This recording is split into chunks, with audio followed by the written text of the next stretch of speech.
Hello, welcome back to another video, but I'm so annoyed because I just filmed this video like 10 minutes ago and I go to play it back and I realize there's no sound, so I have to refilm it. Today I'm going to talk about my 2025 reading goals.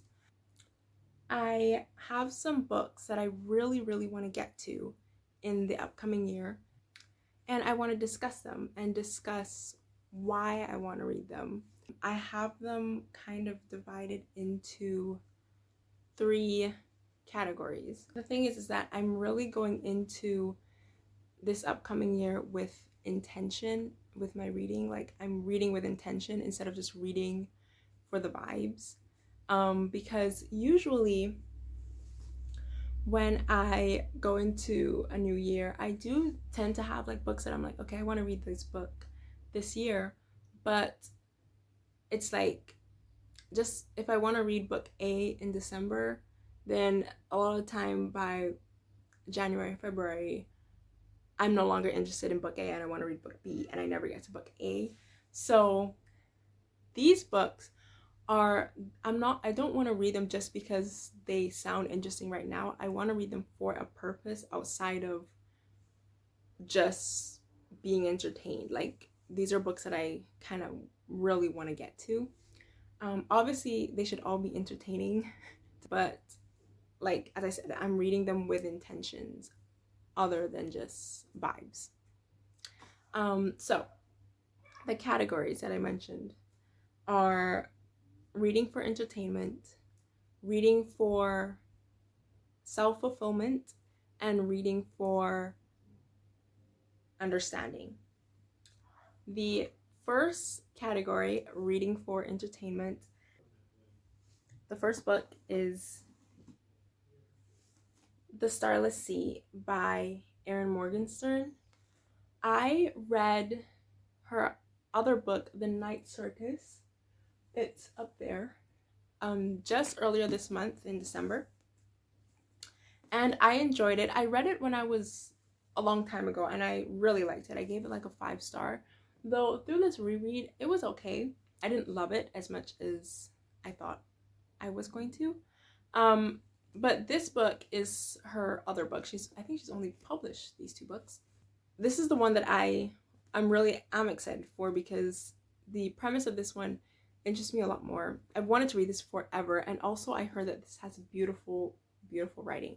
So does The Night Circus. That also has really good writing. But this one, I especially has beautiful writing, beautiful storytelling, and I really want to read a lot of books this year that have amazing storytelling and amazing writing, for reasons we can talk about later. But yes, the premise of this book also interests me a lot more, so I think I will enjoy it more than The Night Circus. And so yeah, that's the first book I really want to get to. The next book is a classic. It really is a classic. It is The Lord of the Rings, this big book. I at least want to read like the first 2 books in this book.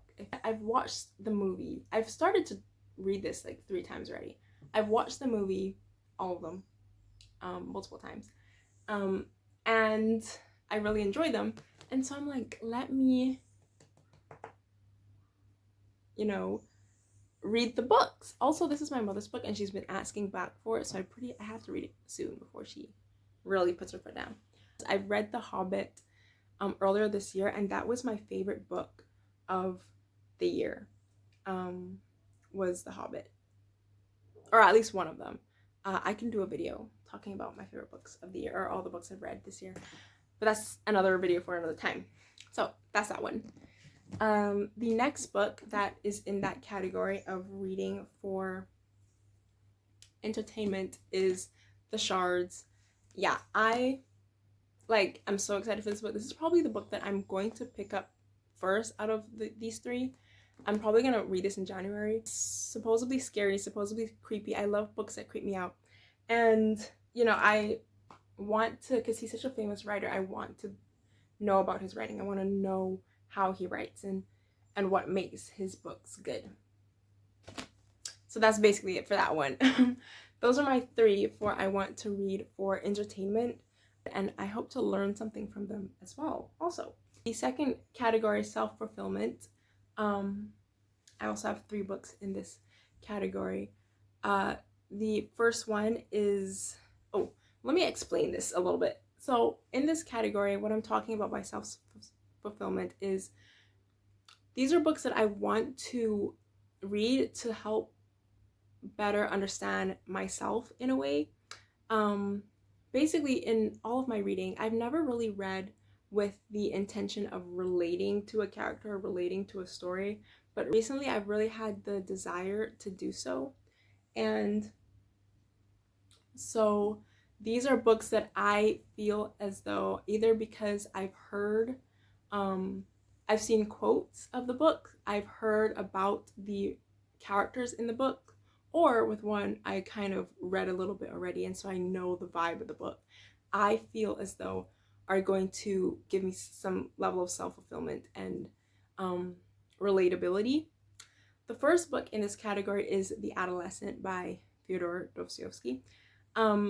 This is the book that falls into the category of I've heard about the main character, and I really think that I am going to relate. Now, I don't want to say that like very strongly because I've read some of Fyodor Dostoevsky, and I know that he writes some messed up things sometimes. But so I don't know what the character is going to end up being, and if he's going to end up being a horrible person, I don't want to say I relate to that. But it is a situation where I've heard people talk about this character and what this character thinks and how this character acts, and it really felt like how I think, if that makes sense, and so it made me want to read the book. So that is The Adolescent by Fyodor Dostoevsky. Then I have The Razor's Edge. This falls into the category of I actually read this book. I read a large portion of it, and this is a book that is the first book I ever read where I deeply related to the main character. And I actually never finished it. And the reason why I never finished it is because it made me so emotional how relatable it was to me that I could not get myself to finish the book. And it like made me cry. And I'm not usually someone that cries while reading, okay? I really am not, no matter how sad it gets. So I really, and I read it like 5 years ago, so I really want to reread it and get to it. I can tell you the premise of it a little bit.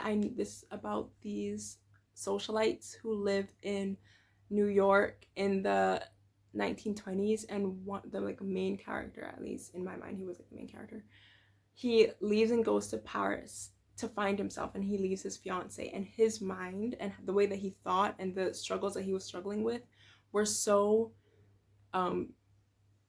deeply connected to the way that I was feeling and what I was struggling with at the time. And so I was like, I was really enjoying it, but I wasn't enjoying it at the same time. So that's why I stopped reading it. The third book in this category is The Secret History. Now, The Secret History by Donna Tartt. I know that these characters are all messed up. I've heard about it.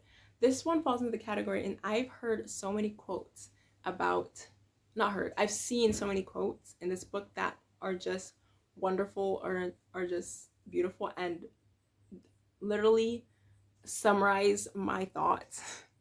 And I don't really fully understand the story. I know like the general idea of the story. I know that like people say that all the characters in this book are horrible, and I love books about horrible characters. That's the reason why The Secret History is on the list. The last category is reading for worldly understanding. If I keep looking this way, it's because my laptop's here, okay? And I wrote notes. The last category is for worldly understanding. Now, and the self-fulfillment could kind of go in the same category, but if self-fulfillment is understanding myself, worldly understanding things outside of myself. And the 3 books I have in this category are this one. This is Upheaval, How Nations Cope with Crisis and Change. This is a nonfiction. It's literally telling you how nations cope with crisis and change. I am really interested in like history and economics kind of merged, and I don't fully understand even what to call that in itself. I like don't even fully understand what I'm interested in. Just like the smithereens that I've gotten of it has made me interested in the topic. And so I saw this book and I wanted to read it, and so I got it. So yeah, I want to read this to learn. That's basically it. The next one, now, this is Crime and Punishment. There's two Fyodor Dostoevsky books on this list. Crime and Punishment. Now, I know that this is a book about a guy that kills somebody and has to deal with the consequences of that afterwards. And the thing is that I understand that this book talks a lot about psychology and how you deal with the fact that you killed somebody. And I think that I hear that this, like Fyodor, I've read some of his stuff. He's really good at capturing human thought, and I feel like everything I read of him, I always finish it with learning something about the world or thinking about the world, not in a different way, but like you get what I mean, right? Like, yeah. So that's I also feel like I hear a lot of people saying that you really relate to the main character of this book. I don't want to put it in the self-fulfillment section because I don't want to say I relate to a murderer, but you never know. That's why that is in this category. The last book, which I really could have put in the self-fulfillment section as well, but if you can't tell, I'm doing 3, 3, and 3, is Educated by, I'm not sure who the author is right now. I'm pretty sure it's a memoir, actually. So it makes it kind of worse. Anyway, Educated. From what I understand, this is a book about a girl who came from a family who either believed women or people in general shouldn't be educated or something like that. And she breaks out of that and then is able to go to one of the best universities in the world. Yeah, that's what that's about. And I want to see that journey, and I want to read about that, and I want to read about what it is like growing up in that environment. Makes sense? Makes sense. So yeah, I feel like that could also be in the self-fulfillment section, but I don't have it in that section because 3, 3, and 3. But that's basically it. That's all of the books that, obviously, like, I want to read many books this coming year, but these are the ones where it's like I have like an intention out of just vibes that I want to read them, as well as these are just like to show you like what I'm going into the year with the mindset of, I'm going in to the year with, I am coming out of this year, I'm coming out of next year smarter. Okay, I'm gonna be like 2026, okay, you're gonna be able to have like the most intellectual conversations with me ever. Like, mind's gonna be blown. Okay, yeah, that's it. Bye.